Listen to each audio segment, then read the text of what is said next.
Ladies and gentlemen, let's get into our week 12 buy lows. Let's go and win some leagues. G'day, guys. I'm DMAC from NBA Fantasy Bible here on the Believe in Fantasy Basketball Network. Now, like I said, we're going to get into our week 12 buy lows. We're not going to waste any time this week. I'm going to take you through my top five buy lows. But of course, I'll give you a few others as well as a bit of a bonus. Let's get into it, shall we? Before we get into my top buy lows for this week, let's get into the top 10 most traded players over on Yahoo as of yesterday, the 5th of January. Number one, Paolo Banchero. Definitely a sell high. He's been smashing it in the last fortnight, particularly in the last 7 days. He's been a top 5 points league player and very impressive even in a category league situation as well. He was on our show in a buy low situation a couple of weeks ago, and we mentioned him last week as well. But yeah, he's definitely turned things around. Sell high because Franz Wagner is on his way back, probably within the next week. Number two is Dyson Daniels. Of course, we heard about Trae Young and the potential trade away from the Atlanta Hawks. Potentially, this is a sell high, but I think Dyson Daniels can maintain some value throughout the rest of the season, whatever happens with Trae Young. However, he has obviously had an uptick in production since Trae Young has been absent. Number three is Miles Turner. He had a couple of nice games consecutively about a week ago, but he's gone back into a pumpkin. I don't know how bad he can get. We mentioned him last week on the show as well, that I didn't have high expectations for him anymore. However, he probably is a bit of a buy low at the moment. But we're not going to mention him any further because Miles Turner has been an absolute flop this season. Number four is the aforementioned Trae Young. Again, potentially being traded because we just don't know what's happened or what will happen with him in terms of the trade situation. Will he hold out? It could be like a few plays of years gone by where there's a bit of a stalemate and we don't see them play. So perhaps people are selling on Trae Young, but it also presents itself as a buy low opportunity. Number five, De'Aaron Fox. Number six, his teammate in Wemby. Number seven, Pascal Siakam. Number eight is J-Dub. Number nine is Bam Adebayo. We'll discuss Bam Adebayo shortly. And number 10 is Ja Morant. Now, let's get into my top five buy lows for week 12, starting with James Harden. Obviously, had an outstanding season for the Clippers. You can see his ADP coming into this season was really high. We knew what we were going to get with James Harden. Hasn't disappointed across most of the season. However, having said that, across the last fortnight and even in the last week, he's been struggling. In 9-cat, he's ranked 44th, where across the entire season, he's the 17th ranked 9-cat player in standard 9-cat. In 9-cat -1, 47th in the last fortnight and 32nd in points league. So a bit of a drop off compared to where he's been at the entire season. When you look at his numbers over the last 7 days, it's actually worse. 91st in 9-cat over the past 7 days, 101st in -1 and 51st in points leagues. And you can attribute that to, well, we know that the field goal percentage is going to struggle a bit, but you can see that the points has taken a bit of a hit in the last week. The assists maintained pretty well. The last fortnight, the steals have been down as well. It is an opportunity to buy low on James Harden because I expect that he'll recover pretty quickly as well. But make the most of the current situation. Buy low on James Harden. Mark Williams is the next one. He's been a lot better than I thought he would be this season. He's played 31 games, so a lot more than I expected him to play. I had my doubts about his health, but he's proven me wrong. However, you look at those minutes played per game, it is still relatively under control. It's mid-20s, so 23.7 minutes per game. Obviously, there's some room for improvement as the season wears on. Perhaps that it does increase. But across the course of the season, 49th ranked player in 9-cat, 108th. Obviously not as effective in points leagues, 108th in points leagues. But in the last 2 weeks, 101st in 9-cat, 95th in -1, and 119th in points leagues. Now, you can attribute the drop-off to a lower field goal percentage, which has then impacted his points per game across the last 2 weeks as well. So take advantage of that situation. A slight dip in blocks as well, but very minuscule. But it's really the field goal percentage and the points as well. So take advantage where you can. Across the last week as well, we can see that he's actually been 187th. So over the last week, he's played 4 times as well. But yeah, the field goal percentage has been a massive, massive downer for him in the last 2 weeks. I expect that to return pretty quickly as well. And we are expecting Jalen Green to return, which I think has a flow-on effect. I think that allows for Devin Booker to be more of a facilitator, and that could in turn actually help Mark Williams in the long term as well. Let me know what you think about that theory. However, we just know in the last 2 weeks, particularly in the last week as well, that Mark Williams has taken a bit of a downturn. So take advantage of that where you can. Next one is Coby White. Now, he's been an absolute flop this season. Came into the season injured. I was still pretty high on him coming in. I thought he would be around that top 50, top 60 type of guy. He had that upside in him. So far this season, it's been bad. 236th in 9-cat across the course of the season, 122nd in points leagues. You look at that ADP coming into the season, although he was injured coming in, the ADP was still in those mid rounds and he hasn't returned that value whatsoever. In the last 2 weeks, he's actually been worse. He did return yesterday from injury, which is great news. The minutes have been really low. And of course, last night, the minutes were quite low. And it was just an absolute stinker of a game. Shot poorly, as we pretty much have seen across the course of the season. But I do think he can turn things around. As we know, Josh Giddey is out for a few weeks, which I think does help Coby White once he does ramp up as well. So I believe he can turn it around relatively quickly. It'll take a little bit of time for him to ramp up coming back from the injury. But after that, I think he can be a top 60 type of player rest of season. Now, we don't know what's going to happen with the Bulls. There's obviously Vucevic trade rumors, as there seems to be every single season. We don't know really what's going to happen with the Bulls. They are so mediocre, it's not funny. But I still believe that if the roster remains somewhat unchanged, that Coby White is still going to be that top 60 type of player in 9-cat rest of season. So take advantage of that. Let me know what you think. Perhaps he's just going to be an overall flop. But just keep in mind, he's only played 17 games for the entire season. So there's a lot of room for improvement there. Coby White, buy low. Next one is Deandre Ayton of the Lakers. Now, across the course of the season, he has been steady. He's been the definition of really steady. He's pretty much hit on his ADP for Yahoo and Fantrax. You can see Yahoo 67 coming into the season, 72 for Fantrax. In 9-cat this season, he's been the 61st ranked player. In 9-cat -1, 55th as well. The free throw percentage has let him down, which has been somewhat surprising.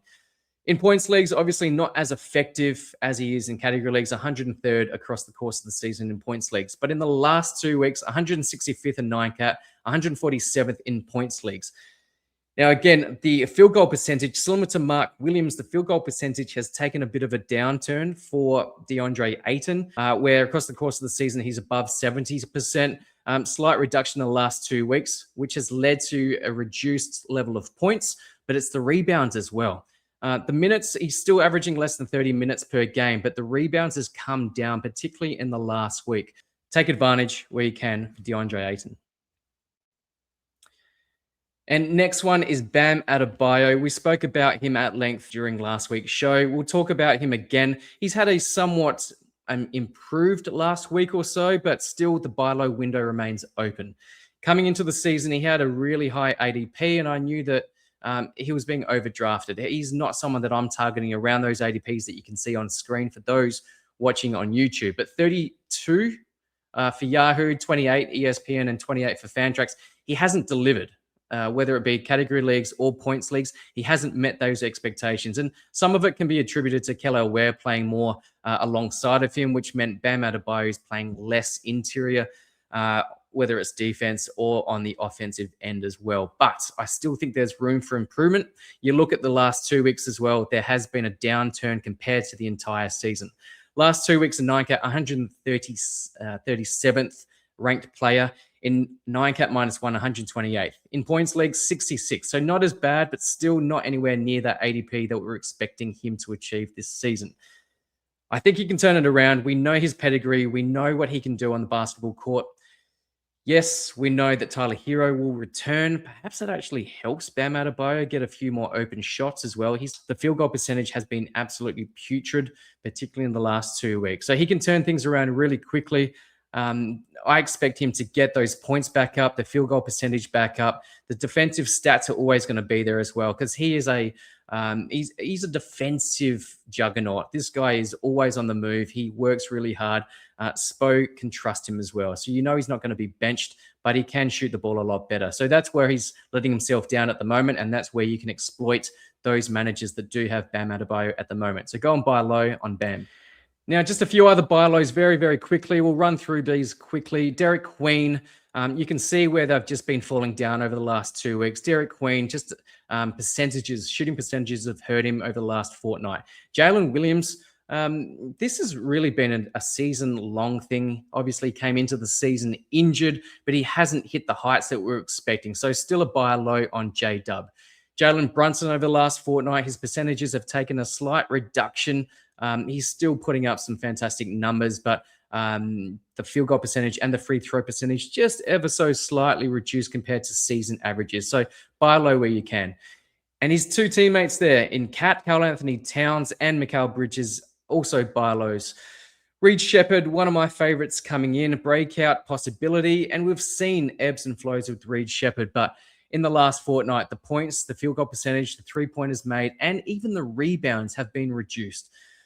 I think you can turn it around. Reed Shepherd is a really exciting young player. Yeah, we know that Houston Rockets are really deep. I think that with Şengün out for the next couple of weeks at least, I think Reed Shepherd can actually increase his usage as well.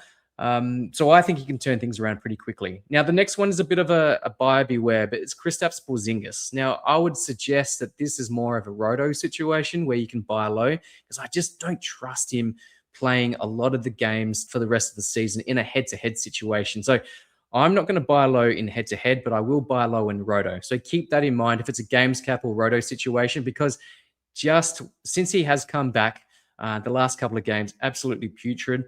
When he was playing earlier in the season, he was putting up some really fine numbers. We know what he can do on the basketball court, but you can take advantage in a roto situation. But like I said, buyer beware.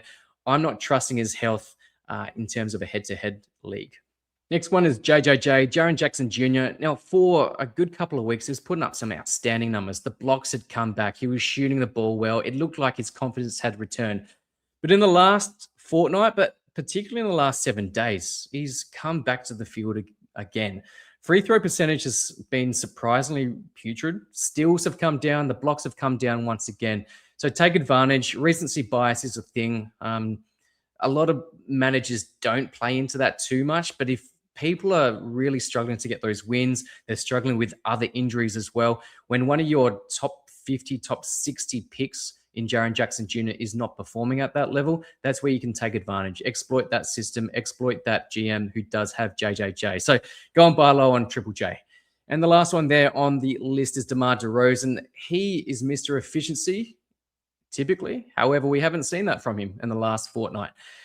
The points are down because of the inefficiencies that we've seen from DeMar DeRozan. So he's outside the top 100 in the last fortnight. So take advantage. Look, the upside isn't as high as we'd like it, but he is such a steady player. We don't really know what will happen with the Kings, but I think we can trust DeMar DeRozan to get us those top 60, top 70 type of numbers the rest of the season. So when his efficiency is down, you can take advantage, but he's not for everyone. I probably prefer my volume players as opposed to efficiency guys, but I do like a little bit of efficiency because it is a nice differential as well. Now, just very quickly, some injury buy lows.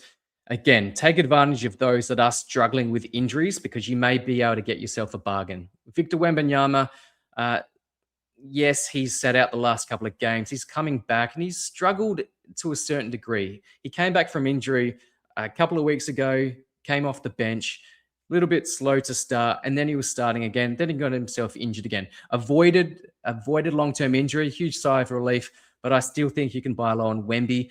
It is going to be very difficult to execute that trade, but perhaps you can get him for a really hot outside of top 12 type of guy.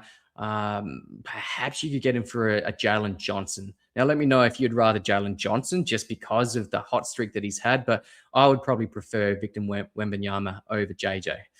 Tyler Hero, like we said, he should be due back soon, so take advantage there. Isaiah Hartenstein is due back any day as well. Keyshawn George should be back within a week. So all these guys that you can see on the board here, if you are watching on the YouTube video, these guys are short-term injury plays. Drew Holiday, we haven't had a great deal of updates about Drew Holiday recently, but I do expect him to return from injury anytime soon.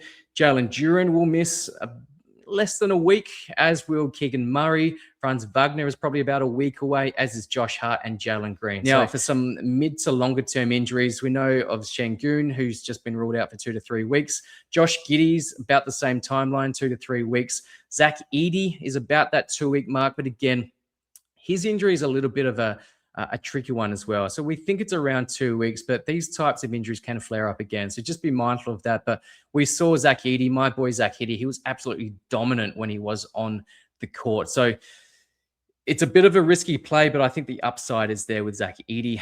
Domantas Sabonis, again, he's a high upside guy. He was disappointing to start the season, then got himself injured for several weeks as well. So if you can afford it, if you're in a nice spot in terms of your standings, go and trade for Sabonis. Austin Reeves is another one in that situation. And the ultimate buy low, if you can weather the storm for the next month or so, is Nikola Jokic. They're my top buy lows for week 12. Let me know what you think. Give us your opinion on those buy lows. Let me know if you've executed any yourself, because I'm really interested to hear about those success stories. Don't forget to like and subscribe all things NBA Fantasy Bible, particularly on X or Twitter, but also give us a subscribe over on YouTube. Don't forget to like and subscribe all things Believe in Fantasy. Thank you to Robin and the team. Go and check out the website as well, believeinfantasy.com. Until next time, guys, thanks very much. See ya.